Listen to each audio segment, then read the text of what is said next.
Hello there, my very good friends, and if you thought we were done with talking about that bloody explosion, I'm afraid you were mistaken. Today on the Wrestling News, we've got Kenny Omega's reaction to the whole situation.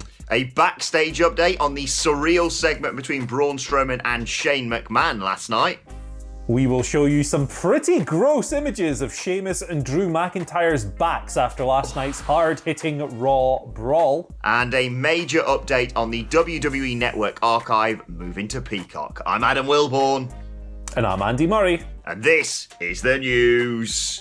All right, AEW Revolution. Explosion thing. You know what happened by now, right? You've seen what happened, even if you didn't watch the paper. You'll have seen the memes, the GIFs, everything else.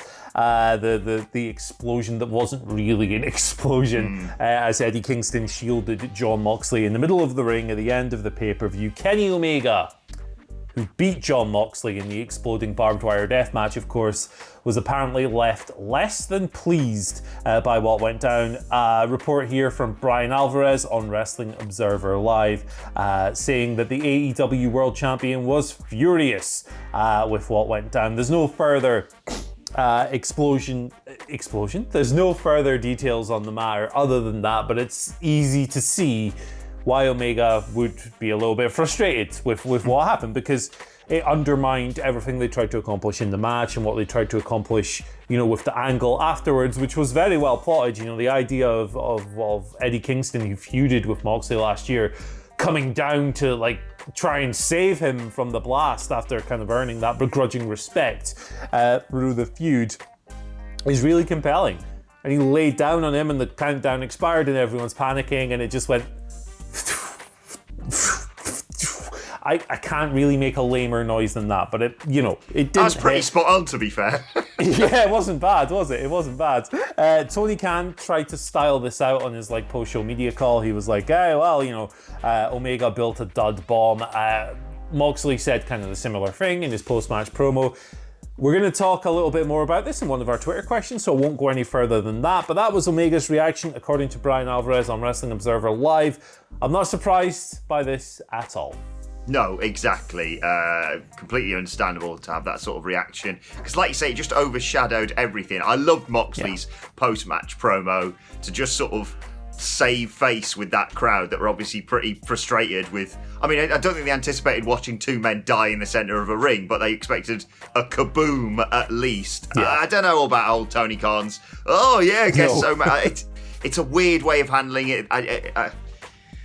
It's a tough situation to be in. I think sometimes in these situations, you've just got to take the L, whether you are, a management of AEW or even a fan of AEW. Because I saw some people saying, well, wasn't there that handcuff thing on WWE at the Royal Rumble? Yeah, but it doesn't mean that doesn't negate what happened for AEW. Look, exactly. I get it. I'm frustrated too. Look, I enjoyed the pay-per-view. I thought the majority of it was really good. I thought that match in particular was amazing. And the story of Eddie Kingston coming out and saving a guy he's been feuding with for months is really nice and cathartic and stuff. But it's been completely undercut. All people can talk about and meme about, as we saw yesterday, Andy, is that non-explosion. Very interesting to see how AEW handles it this week, because I don't think they can just fob it off, Andy, and say, I guess Kenny Omega sucks at making bombs. Yeah, they're going to have to do something big, creative, and everything else. We'll see how it goes, but hey, look, if you're going to have one guy in a position to talk their way around this, if you're going to have one guy who can make you believe in some kind of explanation for all this, it's Eddie Kingston, right? He's the guy. He's the best talker in the game. So we'll see how it goes on Wednesday, and we will discuss this a little bit more at the end of this video. Right, let's transition over to Monday Night Raw. Last night saw a war between Sheamus and Drew McIntyre, which we'll get onto in due course, and a really weird couple of segments with Braun Strowman and Shane McMahon. They advertised in advance, will Shane McMahon apologise to Braun Strowman for basically implying he's an idiot? And he came down midway through the show and just went, I apologise. And then he walked back up the ramp, and then he seemed to want to say something else. And then he went, save that for later, I assume. And then there was I hate Shane McMahon. He kept popping up. And they were like, sucks. Ooh, what's Shane McMahon got to say? And I was like, ooh, I don't care.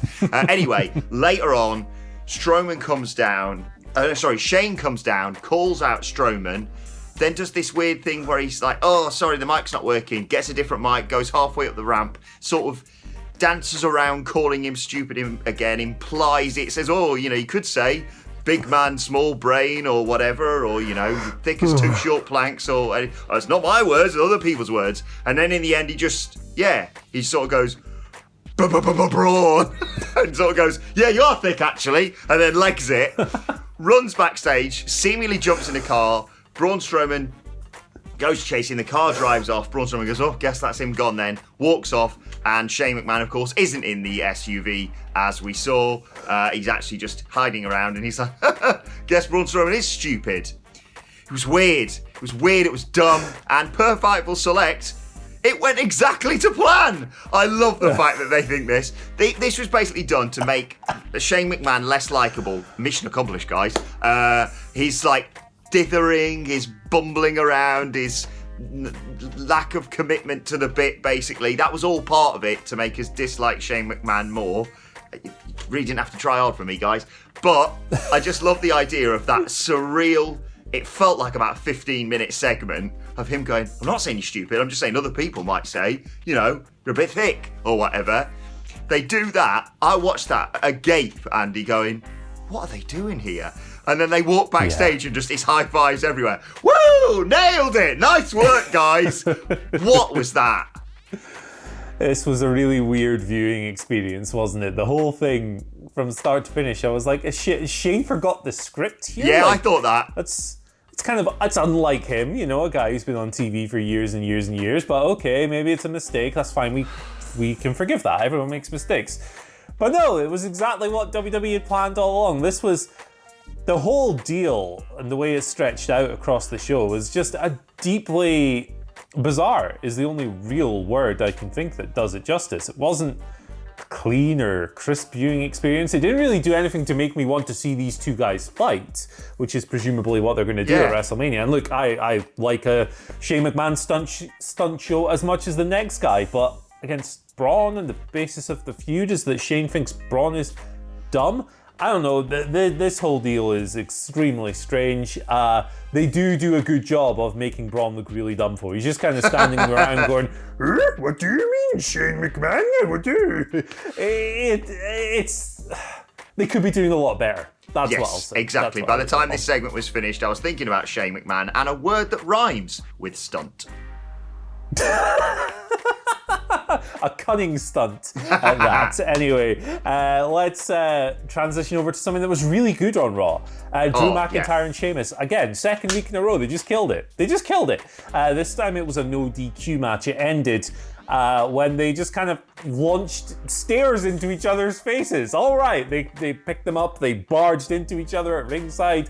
Drew ended up over the barricade, Sheamus was on the other side, they were getting checked out. It was ruled a no contest by the officials. The story remains that there's very little separating between these two. Last week, Drew won that awesome match because his Claymore connected like a second before Sheamus landed, like a millimeter before Sheamus could land the Brogue Kick. The two of them have now been on social media. Look at these pictures, man. This is the state of their backs after the match. I could sit here and describe what happened in the match, but I think the damage there kind of speaks for itself. At the end of the day, it was just another really good, hard-hitting, bruising match between two guys who have no problems just kicking the crap out of each other whatsoever. They're probably going to wrestle at Fastlane now. Look, if the quality is the same as it has been over the past few weeks, I am all for that.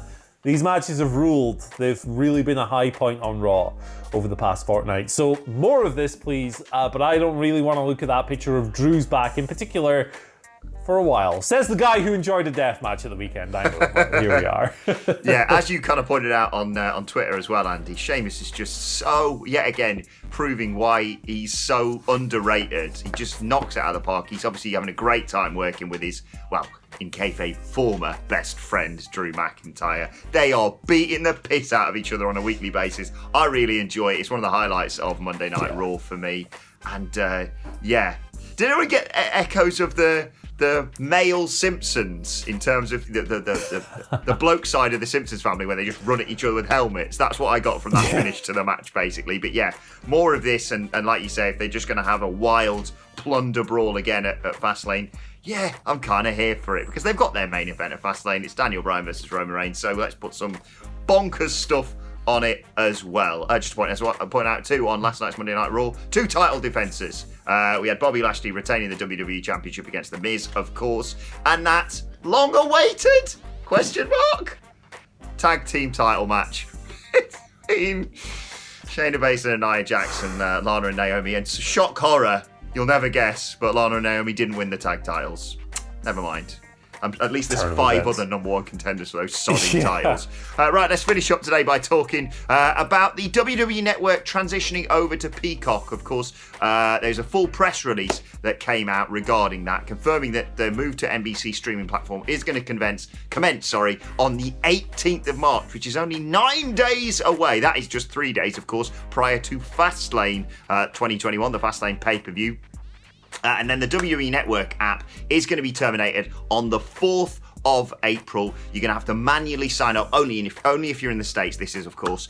You have to manually sign up for a Peacock account. They initially said it was going to migrate over. That is no longer the case. But the big issue here is the fact that they've admitted it's going to take a bloody age to transition all over all the archive footage. They're saying by SummerSlam, 22nd of August, that is, the archive is probably going to be mostly moved over there. But prior to that, a lot of it is going to be unavailable, right? Yeah. But even then, I think there's a lot of people suspicious that they're going to be able to move an entire archive, the ridiculously deep WWE archive, onto Peacock. I'm not hopeful of this, Andy. Yeah, I totally agree. So there's some other stuff that's come out as well. Shows are no longer going to have like match markers. Oh, so yeah. If you want to skip, so if you want to skip to an individual match, you'll have to sit there and like manually fast forward. On top of this, the search function is apparently going to be even worse than it currently is. How do they do that? You're not going to be able to search by match or wrestler initially. So there's a lot of just worrying stuff coming out now about this Peacock move. Look, I have no confidence whatsoever that they're ever going to get the full archive over because it's massive. And is big PT Peacock really sitting high in his tower wherever they're based going, yeah man, I really need to upload this 1985 episode of World Class Championship Wrestling. Let's do that. Which sucks because for me, as like a nerd and someone who loves old wrestling, a big part of the network's appeal is that I can spend just $9.99 a month and get access to like 3/4 of the entire history of American pro wrestling. If it gets to the point where people are paying $9.99 a month for just like a bare bones archive of only the WWE and WCW pay-per-views, I don't think the appeal is anywhere near there for people like me. So this is one to follow. I'm very dubious that they will have the entire collection uploaded by SummerSlam, and you can remember this and quote me if I'm wrong if you want, but I'm pretty confident I won't be. We're obviously free of this in Europe at the moment and in the UK, but I'm sure it's only a matter of time before the rights are sold here as well. And everyone has this problem. So I guess tape trading's about to make a comeback. Yes, exactly. But for the time being, damn, it feels good to be British. Right, let's move on to your Twitter questions at WhatCulture now. At WhatCulture if you want to get in touch with us. First question today comes from Jake, who says, like the King Joffrey type character he is, great comparison, do you think that Shane McMahon could use a pseudo fighter to represent himself in a fight against Braun Strowman? And could that fighter be Dabba Kato? Oh yeah, that's a good idea. Kind of call on his Raw Underground past, even though we've kind of deleted all that from history. Yeah, Dabba Kato would be cool. We haven't seen or heard a peep from him since Raw Underground was cancelled. I believe he was sent back to the Performance Center as part of that class of big lads who Vince wanted to work on their in-ring work. So yeah, he'd be a really cool guy to use. Arturo Huas, I think, would be cool as well, but I think he's still injured. Maybe, I need to check that. But yeah, I think this is a good idea, although it's Shane McMahon, so he's going to try and be the hard man fighter himself, isn't he? Or, put this out there, chess boxing at WrestleMania. Half mental, half physical, come on. The mystery of. Second question today comes from Seth Fracker, who says, do you think AEW will try and come up with a quick story on Dynamite to write Jon Moxley off, or will they just go about business as usual? Yeah, they have to. They have to come up with something. They have... It's a huge task what they have to do. They have to find a credible way to try and explain what happened with that explosion that never was. They have to not only come up with a write-off for Jon Moxley, we have to figure out why Eddie Kingston, was down for so long and everything else. They've said he fainted from the shock. Okay, that needs to become part of the storyline, and it needs to become part of the storyline convincingly. Will they be able to do this? I have no idea. This is huge. It's like, how do you make the Shockmaster credible after falling through the wall, right? It's a similar task for me, I think. So I'm looking forward to seeing what they try to do, but you're not going to get rid of, several days of hot memes and laughing and joking and everything else. I trust Eddie Kingston, though. I trust Eddie Kingston. That man could sell bad weather to British people. So if anyone can pull it off, it's him and Jon Moxley. Let's see what happens. Yeah, very excited to see how that goes down, particularly on a show that opens with the phrase, "Light the fuse, bring the boom." No pressure, lads. Jesus. That's a good point. I never thought of that. Final question today comes from Mr. Surprise Roll-Up, who says, with Scorpio Sky taking on Darby Allin on Dynamite this week, could we see Sky solidifying his heel turn by cheating to beat Darby for the belt? I don't think we will. I think Darby's going to retain, and maybe Scorp might turn heel after that, like through frustration or something. I just feel that, we've seen a lot of cheating in AEW matches recently, particularly in title fights. Kenny Omega cheated to win the belt. He cheated to retain it in the death match before the bad stuff happened. So we're in real danger of that becoming a habit, and the clean finish company being really undermined by all of this. There were so many interferences at Revolution as well. So I think they will keep it clean, and I think they would be smart to keep it clean. And you can bait people enough on the near falls with Darby Allin selling the effects of falling, 4 stories onto Brian Cage, and then ridiculous that bump he took in the street fight. But excited to see what happens on Dynamite this week, as we said. Let's finish up with today's and finally. And Keith Lee tweeting, "I miss you guys too. Just know that." I miss Keith Lee so much, Andy. I really hope they get him back on Raw soon. Yeah, 100%. Vince McMahon's reported opinion of Keith Lee blows my tiny little mind. So hope to see him back on Raw very soon indeed. He doesn't need to slap any legs. He can just slap beef, because that man is a beast. So get him back on TV ASAP. Miss you too, Keith Lee. Let us know your thoughts on that and all today's news stories in the comments section below. Don't forget to like, share and subscribe. And subscribe to What Culture Wrestling on either iTunes, Spotify, or wherever you get your podcasts from for daily wrestling podcasts. Myself and the Daddy Boys sitting down to discuss Monday Night Raw a little bit later on today. Plus, you can let us know your thoughts and Twitter questions on Twitter at WhatCultureWWE. Whilst you're there, follow both of us. You can follow Andy Murray at Andy H. Murray. The H stands for Hoop. Where did that come from? Just felt like making a noise. So there we go. Very normal. Twitter at Adam Wilmore. Follow us all at What Culture WWE. I need to lie down off the back of that. Right. My thanks to Andy Murray. Thank you for joining us, and we will see you soon. Here.